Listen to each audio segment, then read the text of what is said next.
So as we move into our lesson on sentences, all of you need to know, and I know all of you do, but just to make sure, all of you need to know what a clause is. So we have two types of clauses.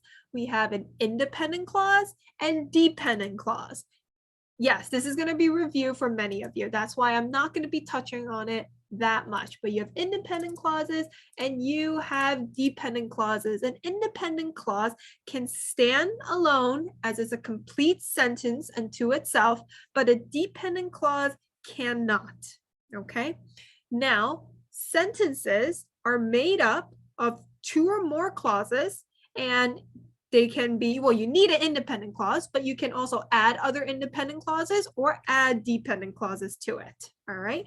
So an example of two independent clauses in a single sentence could be, this pig went to the market and that pig went home. Okay. So you can see this is an independent clause number one, independent clause number two, and because they're two independent clauses, they are combined using a fanboy, okay, with a comma beforehand. That is the grammatically correct way of combining two independent clauses, or at least that's one of the ways, okay? If I want a dependent and an independent clause, well, in the same sentence, I can write, after the pig went to the market, it went home. In that case, this, well, that is the independent clause. And this is the dependent clause, starting with after as a subordinating conjunction, right? So everything here is being combined pretty well. It's really straightforward, right? So what is a run-on? What is a run-on? Well, another way of thinking about a run-on is when two or more clauses are combined improperly. Okay, a run-on sentence occurs when two or more clauses are combined improperly.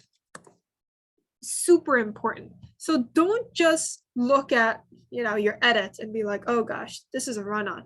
What is a run-on?